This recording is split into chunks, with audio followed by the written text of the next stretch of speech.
Back to Sirikeshava Kasturi Kannada channel. ಈ ದಿನ ಏನಂತಂದ್ರೆ ತುಂಬ ದಿನದಿಂದ ಅಂದರೆ 4 ಡೇಸ್ಗೆ 5 ಡೇಸ್ಗೆಲ್ಲ ವಿಡಿಯೋ ಹಾಕ್ತಾ ಇದ್ದೀನಿ. ಇವತ್ತು ಒಂದು ವಿಡಿಯೋ ಹಾಕಬೇಕು ಅಂತ ನಿಮಗೆ ಒಂದು ವಿಡಿಯೋ ಮಾಡ್ಕೊತಾ ಇದ್ದೀನಿ. ಹಾಗೆ ಮಾರ್ಕೆಟ್ಗೆ ಹೋಗ್ತಾ ಇದ್ದೀನಿ. ಇವಾಗ ರೆಡಿ ಆಗಿದ್ದೀವಿ, ಮಾರ್ಕೆಟ್ಗೆ ಹೋಗೋಣ ಅಂತ ತರಕಾರಿ ತೊಗೊಂಡು ಬರ್ತೀನಿ. ತೊಗೊಂಡು ಬಂದಮೇಲೆ ನಾನು ಮನೇಲಿ ಹೇಗೆ ಏನು ಮಾಡಬೇಕು ಅಂತ ಅಂದ್ಕೊಂಡಿದ್ದೀನಿ ಅಂತ ಹೇಳ್ತೀನಿ. ಆಮೇಲೆ ಈ ವಿಡಿಯೋದಲ್ಲಿ ಏನು ಮಾಡಿದ್ದೀನಿ ಅಂತ ತೋರಿಸ್ತೀನಿ. ಅಡುಗೆಯನ್ನು ಏನು ಮಾಡ್ತಾ ಇದ್ದೀನಿ ಇವತ್ತು ರಾತ್ರಿ ಊಟಕ್ಕೆ ಅಂತ. ಹಾಗೆ ನೀವು ಸಪೋರ್ಟ್ ಮಾಡಿ, ಎಲ್ಲರೂ ಸಪೋರ್ಟ್ ಮಾಡಿ ನನ್ನ ಚಾನಲ್ಗೆ. ಹಾಗೆ ಹೇಗೆ ಅನ್ನಿಸ್ತು ಅಂತ ನನಗೆ ಆದಷ್ಟು ಕಮೆಂಟ್ ಮಾಡಿ ಹೇಳಿ. ಹಾಗೆ ಮಾರ್ಕೆಟ್ಗೆ ಹೋಗಿ ಹೂ ತೊಗೊಂಡು ಬಂದ್ವಿ. ಹೂವು ಸ್ವಲ್ಪ ತರಕಾರಿನ 8:45 9 ಗಂಟೆ ಆಗೋಗಿತ್ತು. ತರಕಾರಿ ಎಲ್ಲ ತೊಗೊಂಡು ಬರಕ್ಕೆ ಹೋದಾಗ ಆಲ್ಮೋಸ್ಟ್ ಎಲ್ಲ ಮುಗ್ದೇ ಹೋಗಿತ್ತು. ಆದರೂ ಟೈಮ್ ಆಗಿಬಿಡ್ತು, ಕೆಲಸ ಇರುತ್ತಲ್ವ, ನನಗೂ ಕೆಲಸ ಎಲ್ಲ ಮುಗಿಸ್ಕೊಂಡು ಹೋಗೋಷ್ಟರಲ್ಲಿ ಟೈಮ್ ಆಗೋಗಿತ್ತು. ಟೈಮ್ ಆಗಿದೆ 9 ಗಂಟೆಯಿಂದ ಎಲ್ಲ ತರಕಾರಿ ಎಲ್ಲ ಖಾಲಿನೇ ಆಗಿಬಿಟ್ಟಿತ್ತು. ಅಂದರೆ ಎಲ್ಲ ಮುಚ್ತಾ ಇದ್ರು ಅಂಗಡಿ ಎಲ್ಲ. ಆಗ ಹೋಗಿ ತರಕಾರಿ ತೊಗೊಂಡಿದ್ದೀವಿ. ನೋಡಿ, ಇವಾಗ ಹಾಗಲಕಾಯಿ ಇತ್ತು, ಸ್ವಲ್ಪ ಹಾಗಲಕಾಯಿ ಗೊಜ್ಜು ಮಾಡಿದ್ವಿ. ರೊಟ್ಟಿ ಮಾಡೋಣ 9 ಗಂಟೆ 9 ಕಾಲೇ ಆಗೋಗಿದೆ.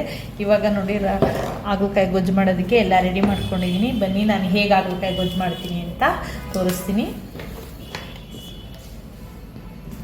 ಹಾಗಲಕಾಯಿ ಹೆಚ್ಚಿಟ್ಕೊಂಡಿದ್ದೀನಿ, ಕಾಯಿ ತುರಿದಿರೋಂಥ ಕಾಯಿ, ಟೊಮೊಟೊ ತೊಗೊಂಡಿದ್ದೀನಿ, ಹಸಿಮೆಣ್ಸಿನ್ಕಾಯಿ, ಕರಿಬೇವು ಸೊಪ್ಪು, ಈರುಳ್ಳಿ, ಸ್ವಲ್ಪ ಬೆಲ್ಲ ತೊಗೊಂಡಿದ್ದೀನಿ. ಹಾಗೆ ಸ್ವಲ್ಪ ಹುಣಸೆಹಣ್ಣು ರಸನೂ ರೆಡಿ ಮಾಡಿಟ್ಟಿದ್ದೀನಿ. ಇವಾಗ ಬನ್ನಿ ಇದನ್ನು ಸಿಂಪಲ್ಲಾಗಿ ಹೇಗೆ ಮಾಡೋದು ಅಂತ ತೋರಿಸ್ತೀನಿ. ಇವಾಗ ಹಾಗಲಕಾಯಿ ಗೊಜ್ಜು ಮಾಡ್ತಾ ಇದ್ದೀನಿ ನಾನು.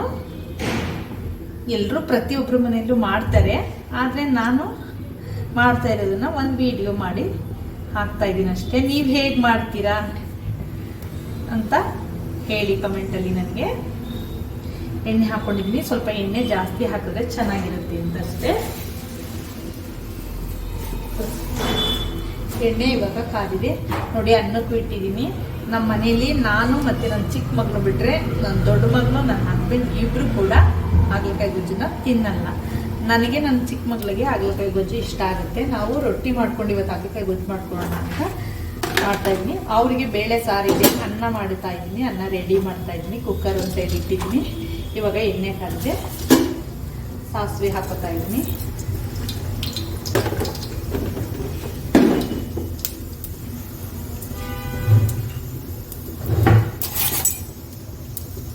ಸಾಸಿವೆ ಸ್ವಲ್ಪ ಚೆನ್ನಾಗಿ. ಇವಾಗ ಕರಿಬೇವು ಸೊಪ್ಪು, ಈರುಳ್ಳಿ, ಕರಿಬೇವಿನ ಸೊಪ್ಪು, ಹೆಚ್ಚಿರುವಂತಹ ಕರಿಬೇವಿನ ಸೊಪ್ಪನ್ನ ಹಾಕ್ತಾ ಇದ್ದೀನಿ.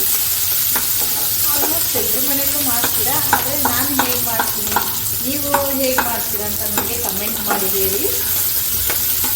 ಸ್ವಲ್ಪ ಈರುಳ್ಳಿ ಬೆಳ್ಳುಳ್ಳಿ ನಾನಿದಕ್ಕೆ ಸ್ವಲ್ಪ ಬ್ರೌನ್ ಬರಲಿ. ಈರುಳ್ಳಿ ತುಂಬ ಬ್ರೌನ್ ಬರೋದು ಬೇಡ. ಮತ್ತು ನಾನು ಹಾಗಲಕಾಯಿ ಗೊಜ್ಜನ್ನ ಹೇಗೆ ಅಂತಂದರೆ ರುಬ್ಬಿ ಮಾಡ್ತಾ ಇಲ್ಲ. ನಾನು ಹಾಕಿ ಒಗ್ಗರಣೆಗೆ ಸ್ವಲ್ಪ ಎಣ್ಣೆ ಜಾಸ್ತಿ ಹಾಕಿ, ಕಹಿ ಏನು ಬರಲ್ಲ. ಯಾಕೆಂದರೆ ಹಾಗಲಕಾಯಿ ಕಹಿ ಅಂತ ತುಂಬ ಜನ ಇಷ್ಟಪಡಲ್ಲ. ಬಟ್ ಕಹಿ ಏನು ಬರಲ್ಲ, ತುಂಬ ಕಹಿ ಅಂತ ಏನು ಬರಲ್ಲ ಹಾಗಲಕಾಯಿ. ಏನಕ್ಕೆ ಅಂದರೆ ಸ್ವಲ್ಪ ಬೆಲ್ಲ ಹಾಕಿ ಮಾಡಿದ್ರೆ ಕಹಿ ಅಂತ ಆಗಲ್ಲ.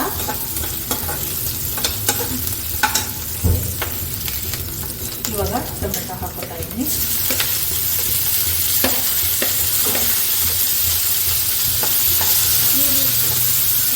ವಿಡಿಯೋನ ಏನು 3 ಡೇಸ್ಗೆ 4 ಡೇಸ್ಗೆ ಹಾಕ್ತಾರೆ ಅಥವಾ 1 ವೀಕ್ ಅಥವಾ 2 ವೀಕ್ ಹಾಕಲ್ಲ ಅನ್ಕೋತೀರ. ಬಟ್ ನಾನು ಬ್ಯುಸಿಯಾಗೇ ಇರ್ತೀನಿ. ಆದರೂ ವಿಡಿಯೋ ಮಾಡಬೇಕು ಅಂದಮೇಲೆ ಮಾಡಲೇಬೇಕು ನಾನು.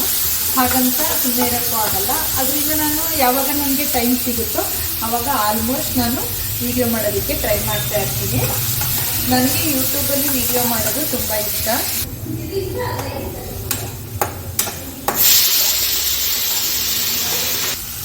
ಇವಾಗ ಟೊಮೆಟೊ ಹಾಕೊಂಡಿದ್ದೀನಿ. ಟೊಮೆಟೊ ಸ್ವಲ್ಪ ಸಾಫ್ಟ್ ಆಗಿದ್ದೆ. ಇವಾಗ ಹಾಗಲಕಾಯಿನ ಹಾಕೋತಾ ಇದ್ದೀನಿ.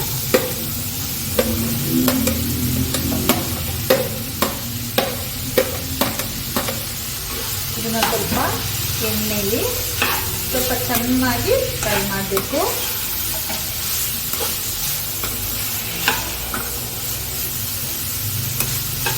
ಈ ಥರ ಚೆನ್ನಾಗಿ ಎಣ್ಣೆಯಲ್ಲಿ ಫ್ರೈ ಮಾಡಿದ್ರೆ ಕಹಿ ಬರಲ್ಲ. ಮತ್ತು ಇವಾಗ ಬಿಡಿ ತುಂಬ ಕಹಿ ಅಂತಲೂ ಬರಲ್ಲ. ಅವಾಗೆಲ್ಲ ತುಂಬ ಕಹಿ ಬರ್ತಿತ್ತು. ಇವಾಗೇನು ತುಂಬ ಕಹಿ ಅಂತಲೇ ಹಾಗಲಕಾಯಿ ಬರ್ತಾ ಇಲ್ಲ ಇತ್ತೀಚೆಗೆ. ನಾವು ಬೆಲ್ಲನ ಆಮೇಲೆ ಹಾಕೊಳ್ಳೋಣ. ಇವಾಗ ಇಷ್ಟನ್ನು ಚೆನ್ನಾಗಿ ನೋಡಿ ಫ್ರೈ ಮಾಡಬೇಕು. ನೋಡಿ ಇವಾಗ ಇಷ್ಟು ಚೆನ್ನಾಗಿ ಬಾಡಿಸ್ಕೊಂಡಿದ್ದೀನಿ ನಾನು. ಇದಕ್ಕೆ ನಾನಿವಾಗ ಸ್ವಲ್ಪ ಹುಣಸೆ ರಸ, ಟೊಮೊಟೊ ಹಾಕಿದ್ರು ನೀವು ಸ್ವಲ್ಪ ಹುಣಸೆ ರಸನ ಹಾಕಲೇಬೇಕು.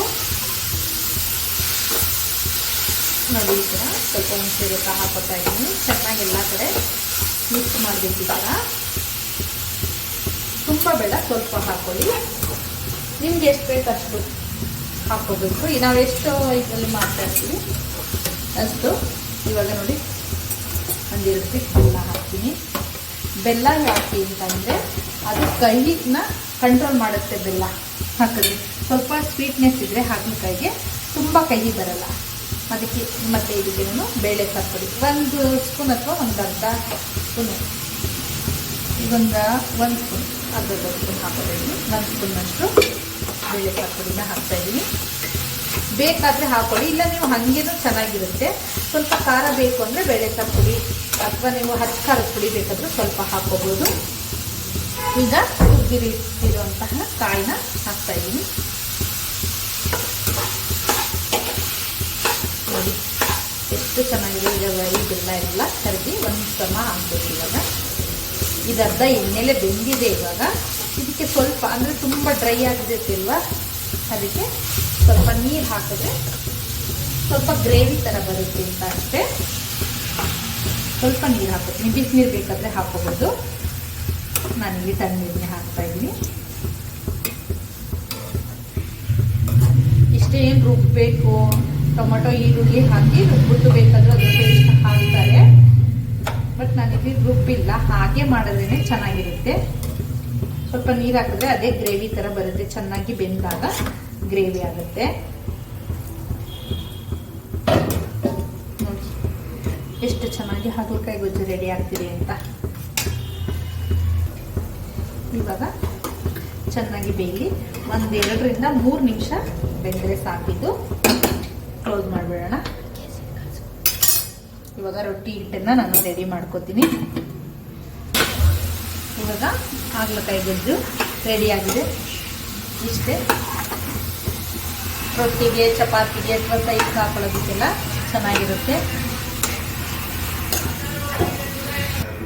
ಈಗ ಹಾಗಲಕಾಯಿ ಗೊಜ್ಜು ಜೊತೆ ರೊಟ್ಟಿ ರೆಡಿಯಾಗಿದೆ.